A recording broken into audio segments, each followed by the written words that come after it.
भावांनो, राईड म्हटली की आपला जवळचा विषय आणि तोच विषय तुम्हाला नक्कीच आवडणार. म्हणून मित्रांनो, आजची ही राईड आपण एकदम जवळच करणार आहोत, पण त्यातून तुमचं मन नक्कीच प्रसन्न होईल. चला मग मित्रांनो, या छोट्याशा राईडला सुरुवात करूयात. मित्रांनो, मी तुम्हाला आज अशा ठिकाणी घेऊन जाणार आहे, त्या ठिकाणी तुम्ही जर आलात तर तुमचं मन हे नक्कीच प्रसन्न होईल. तुमच्या डोक्यातील जे टेन्शन आहे ना, त्या टेन्शनमधून नक्कीच मुक्त व्हाल.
तर मित्रांनो, आपण ज्या ठिकाणी निघालो आहोत ते ठिकाण म्हणजे संत ज्ञानेश्वर महाराजांच्या पदस्पर्शाने पावन झालेल्या आळंदी भोसरी या रस्त्यावरील आणि साई मंदिरासमोर उंच माथ्यावर असलेल्या श्री संत ज्ञानेश्वर महाराज थोरल्या पादुका मंदिर या ठिकाणी.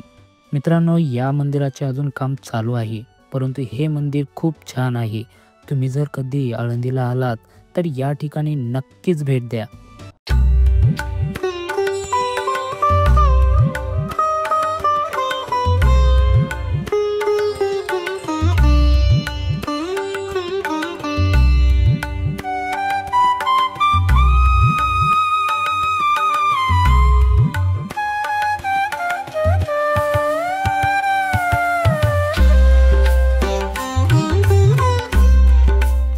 मित्रांनो, ज्यावेळेस संत ज्ञानेश्वर महाराजांची पालखी आळंदीहून निघते त्यावेळेस सकाळचा विसावा हा थोरल्या पादुका मंदिरात घेतला जातो.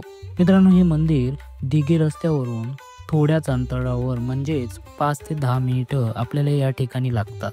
मित्रांनो, तुमच्या जीवनात असे काही तुकडे असतील, त्याने तुम्ही परेशान झाला असाल तर अशा ठिकाणी जरूर जा. त्या ठिकाणी चाललेलं भजन कीर्तन अगदी भावुकप्रमाणे ऐका.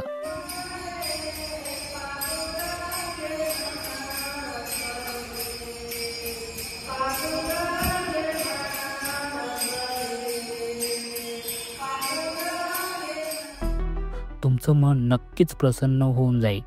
मित्रांनो, हे भव्य दिव्य असं मंदिर आहे, परंतु त्याचं अजून काही बांधकाम चालू आहे. पण बाकी मित्रांनो, हे मंदिर खूप छान आहे. मी अगोदर सांगितलं मित्रांनो, तुम्ही जर कधी आळंदी या ठिकाणी आलात किंवा बाहेरून आळंदीच भेट देण्यास आलात तर मित्रांनो नक्कीच या मंदिराला भेट द्या. एकदम छान असं मंदिर आहे. ओके, तर मित्रांनो चला आता आपण आपल्या परतीचा मार्ग पकडूयात. मित्रांनो, मला माहिती आहे स्टोरी आपली एवढी रंगली नाही, पण हा व्हिडिओ थोडाफार आवडला असेल तर एक लाईक आणि पुढील व्हिडिओ बघायचे असतील तर मित्रांनो या चॅनलला सबस्क्राईब करा.